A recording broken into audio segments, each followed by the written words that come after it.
to watch out for when you're changing your water pump.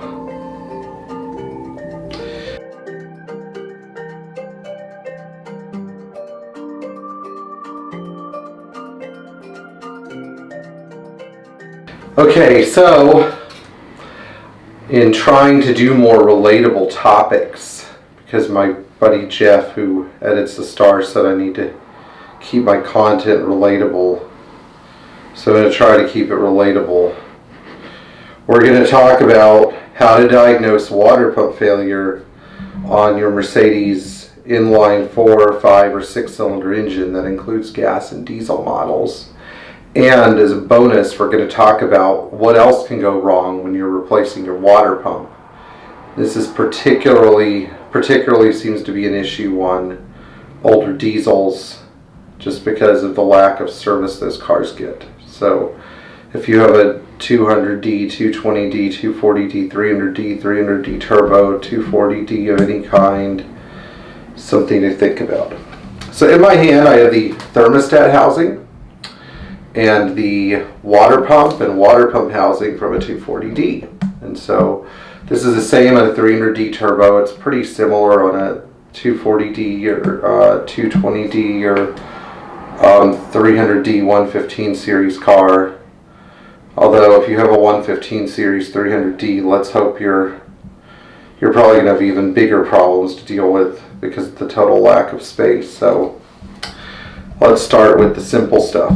So a lot of the time, if you get a mystery leak off of your oil pan, a mystery coolant leak that you just can't explain, you should go to the weep hole in the bottom of the water pump and just clean your finger, which I don't have the luxury of doing right now. Actually, I spend more time with my hands dirty than I do my hands clean. But just swipe the hole and look for a little droplet of coolant. If you see even a little bit of coolant, that's not good. It's time to replace the pump. So the water pump is held in place with 1, 2, 3, 4, 5, 10 millimeter bolts go in the face of the pump. And sometimes when one of these is failing, you can actually feel play in the bearing, or you can hear it as you turn. This one doesn't sound awful, but we're going to talk about something that goes wrong quite often. People go to change these, especially when they're rusty, and believe me, they do get rusty. The bolts snap off inside the housing. So if you don't know how to drill, tap, and helicoil or DTH, and you're like me, and you kind of know the underlying principle, but you're not very good at it, your next stop is to find a machine shop or a water pump housing. So why? Because you can't install this with like 3 bolts. You know, I see some of these installed with 3 bolts or whatever, or 4 bolts or even 2 bolts. This pump is supporting your belts for your water pump pulley and your fan and your alternator. So don't do that. You need it to seal evenly all the way around so it doesn't leak. I know of a lot of people out there that have these cars that like to half-ass things. And, you know, don't do that. And if you just bought one of these cars and you're curious about this, you should check and make sure all 5 bolts are there and somebody didn't break one off. Now, if you're in a pinch and you break one off, whatever, okay. You know, even if you might break 2 off or something, you're in a pinch, but you have to deal with it. A lot of the time people do quote-unquote emergency repairs and never fix the emergency repair. So in this case you need to have all 5 bolts to get a good seal and to get your water pump to turn straight so you don't wear your belts out. Now, here are some other things that can go wrong. There's a gasket back here where the pump housing bolts up to the engine block. This can leak.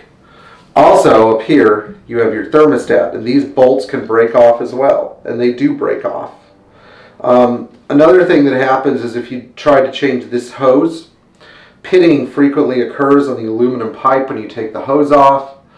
You really need to clean it up and put some RTV or something to sort of take up those little holes so this hose actually seals it, because if not, I've seen a lot of guys that will change this hose and they put it back together and it seeps coolant or drips coolant. Well, you need some extra sealant with the hose. Also, there's only one hose that fits. It's supplied by Mercedes. I mean, you can kind of sort of get hoses that fit from your local auto parts store, but again, Band-Aid repair, not permanent repair. So I strongly recommend doing this. Now there's one other area that tends to leak. If you have to pull this whole housing out, there's a U-pipe right here that goes from here to the cylinder head. And the bolt that holds the U-pipe on likes to snap off. If it snaps off in the head, you are going to have to learn to drill and tap. If it snaps off here, then again, you have the luxury of either replacing the housing or whatever. But just be really careful with those bolts and always put new washers on. Don't reuse the old washers.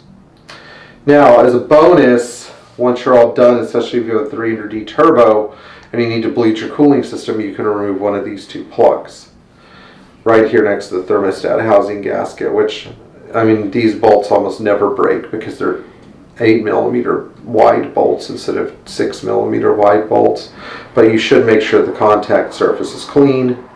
And one other thing you should do, I bet some of you wonder what this hole is right here. It's part of the thermostat housing. It's a vent hole and it gets plugged. It goes from here to here. And you should always make sure it's not blocked. In this case, it is blocked, completely blocked. So you can't allow that. That's not good. Usually a sign of a really abused engine, and actually that's what this came off of. This is like a skull from a body that was blown up in a landmine. Okay, well, I hope you enjoyed some of that information, some of this information. Please like, share, and subscribe if you're supporting us on Patreon. Thank you. Yes, it's okay to attempt your own water pump replacement. By the way, rebuilt pumps from Mercedes, $39.50 with a $5 core. So don't let anybody talk you into an inferior aftermarket pump. Yes, I'm not crazy. $39.50 for a rebuilt water pump from Mercedes. Okay, guys, enjoy working on your classic Mercedes. And remember, like, share, and subscribe.